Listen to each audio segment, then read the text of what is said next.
trying to balance school, work, or if you have little children as women, and also looking at social media, trying to keep up with what's on social media in terms of how a woman needs to look like or what foods you need to eat, can actually make it such a huge challenge for any woman to maintain a healthy diet.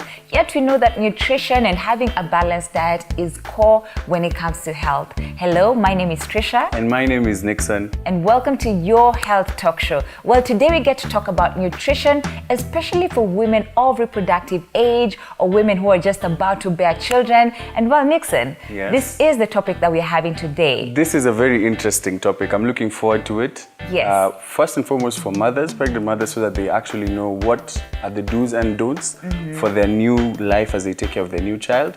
But also as jamas, during this period, new mothers have, cravings, and things like these. So I'm looking forward to seeing and hearing and learning and knowing actually what should we do and what should we not do for our mothers. Yes, it is a team effort. But before we go any further, we would want to thank all our viewers, thank everyone who subscribed to your health talk show. A huge thank you, to those who've shared, who've liked, who've commented. We have watched your comments and we've responded. If you haven't, we'll probably get to, responding to your comments. But a huge thank you. We hope that you can get to join us, share with your family, share with your friends so that we can walk through this journey of just becoming better when it comes to taking care of our health for a better life and a better future. And to discuss today's topic in nutrition, we have someone special. She is a nutritionist, she is a dietitian, she's full of knowledge. She's worked with a lot of people, in terms of changing their diet and what diet, they need to put more emphasis in for those who are sick, for those who just want to become healthier. So right after the break, we will invite Wanjiko Jenga, who is a nutritionist and a dietitian, to help us just go through this discussion of nutrition for, pregnant women or women of the reproductive age. So join us right after the break.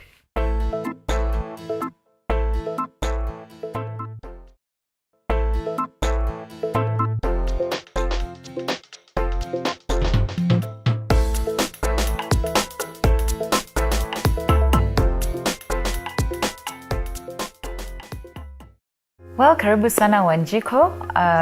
It's so good to have you here with us. Welcome to the show. Yeah, we are blessed to have you here. So now I want us to discuss about nutrition, especially for women. We know how being a woman is, it is work. Nixon, you have no idea. Being a man is also work.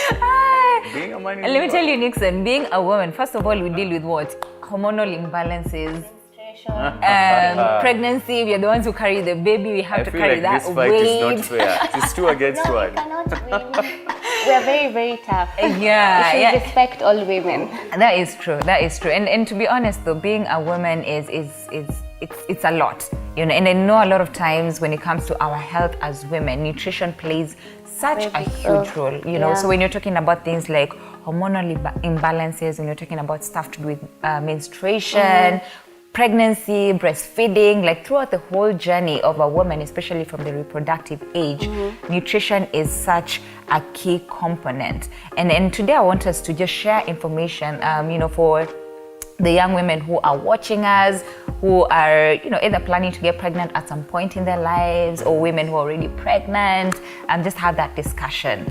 But I think to start us off, first of all, for women of the reproductive age, or women who are in that age of childbearing, what are some of the key focus areas that we need to put a lot of heavy weight on? Okay. First of all, I think it's important we know what is the reproductive age. Yes. According to WHO, it's between 15 and 49 years.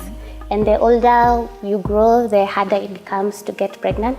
And nowadays, we are having challenges. You find someone just, you're 28, 29, and you're having difficulties in getting pregnant. Now, before getting pregnant in the first place, it's important to plan, which doesn't happen. Most people just get pregnant. Yeah. Found myself there.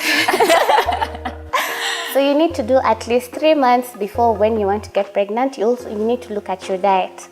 And this involves both the macro and micronutrients. When we say macronutrients, it's carbohydrates, proteins, and the fats. And then the micronutrients, you get that from the fruits and vegetables. Okay? So you'll find for even men, it's also important to watch what you eat. It's just not the women. Because you'll find when before getting pregnant, you need to really take, if you can make sure that you take enough zinc, it helps in fertility. Zinc, is this the one they look for in this mawe that they usually take? No, that's iron. That's iron, yes. Okay. But you're recommending zinc especially for the men? Yes, both men and women. For both men and women. Because it helps increase fertility, okay? And we get zinc from seeds, like flax seeds, the nuts, almonds, okay? Chia seeds, yes. all those different forms of seeds. Yes, that's where we get. Also meat, eggs, and dairy products. Now, so you get pregnant. You need to be on a balanced diet, as I had mentioned, the macro and the micronutrients, okay? We need to have some things in mind, especially iron, folate, and vitamin B12. You know, when something is growing inside you, the fetus now, there's a lot of demand for blood because the fetus needs to grow. So you need to make sure that you have, you're not deficient of these things. Because if the fetus gets, it feeds on the maternal stores. So you need to make sure that you're balanced. Yeah. So when you talk about a balanced diet, how much is too much? Like, should you have if you're from Western, you know, us, we like ugali. 3/4 of the plate should be ugali, and then a sprinkling of some meat and some... Ideally, we're supposed to eat more vegetables than the carbohydrates. How we've been brought up, we've just been eating more of the carbohydrates. But your weight matters before pregnancy. So let's say if your BMI is within the normal range, BMI is from 18.5 to 24.9. This BMI, what is it? It's a body mass index. Okay. So it's the weight against your height squared in meters. Okay? So if you're within the normal weight, BMI, during the whole period of pregnancy, you're supposed to gain between 10 and 14 kg.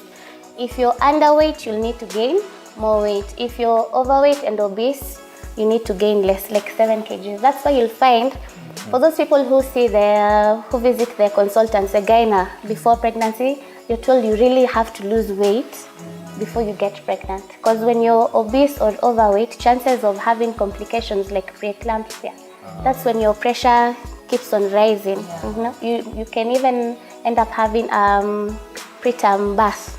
Okay, the baby you deliver before it's due. Yes. All this is being caused by your weight. Yeah. Actually, our weight, it's just a whole topic. Yeah, it predisposes us to so many things. Okay, hypertension, diabetes, cancer. So that is true, and I think we did a couple of episodes in regards to how to maintain your weight, how to lose weight. So if you haven't checked out some of those episodes, do check, in the episodes that we did, how to lose your weight, so that even as we talk about nutrition, I feel like nutrition almost goes hand in hand when it comes to like weight, because it also plays such a key role when it comes to your weight. You are what you eat. You are what you eat. You are what you eat. Yeah, and so let's talk about, before we even go deeper into now the pregnant women and breastfeeding mothers, let's talk about women who haven't yet given birth. So women of the reproductive age or childbearing age. When, as you said, from age 15, I think nowadays even the menstruation age is even younger than that. Is it 11? Yeah, 11, 12, around 11, 12. And I know some of the issues that women of around that age begin to struggle with is iron deficiency, anemia. So a lot of times you'll find women they're either feeling fatigued or restlessness, restlessness, lack of appetite, feeling agitated. And sometimes a lot of women don't even know where all this is coming from, but I think when you visit the doctor tells you, oh, you actually iron deficient. Yes, iron maybe deficient. You just thought it's some monthly PMS. Yeah. A lot of times we pointed to, I'm just having it's normal. Yeah. So maybe you can help us link, the whole iron deficiency, anemia with nutrition. Okay. So we have two sources of iron from our foods. We call them heme sources and non-heme. For heme, this we get from animal sources. And the best source of iron is liver. Liver, yes. Or red meat. It's very, very rich, yes. Yes, thank you. It doesn't mean you can eat meat every day. Okay, especially liver. For the adolescents, at least once a week should be okay. For adults, up to 3 times a week is good enough. But then now we also get iron from the dark green leafy vegetables. These are spinach, mboga za kienyeji, sukuma, okay? However, the mode of preparation really matters. You just don't cook your vegetables for 15 minutes and expect it to have iron. Some of those vegetables are very... Especially the kienyeji. It's like you have to cook them for hours, you know? So there you're just eating roughage, because by then you have really You've lost all the nutrients in it. So especially if it's something like spinach, just cook it for a few minutes, and also the temperatures shouldn't be very high. And then after now eating the vegetables, you need to accompany it with the citric fruits, oranges, pineapple. These are the fruits that have vitamin C. Vitamin C aids in absorption of iron. Okay, so if you just eat the vegetables with no vitamin C, the iron is not going to be available in the body. Yeah. Also, you find some people prepare the vegetables and they add milk. So milk has... That's a common practice, especially with traditional... So you'll find milk has calcium. Calcium binds with iron. So the iron is not going to be available. Yes. Yeah. So I think it's very important once you visit the doctor and they tell you if your HB, the iron is low, that you need to see a dietitian who's going to make a plan for you that will guide. Because you may be there just eating vegetables, no vitamin C, and expecting your blood to increase. Wow, that's something new. I didn't know that, vitamin C in terms of citrus fruits or fruits rich in vitamin C goes hand in hand in helping the absorption of iron, especially while eating foods like liver. I'm just happy that... No, liver is okay. Liver is okay. You can have...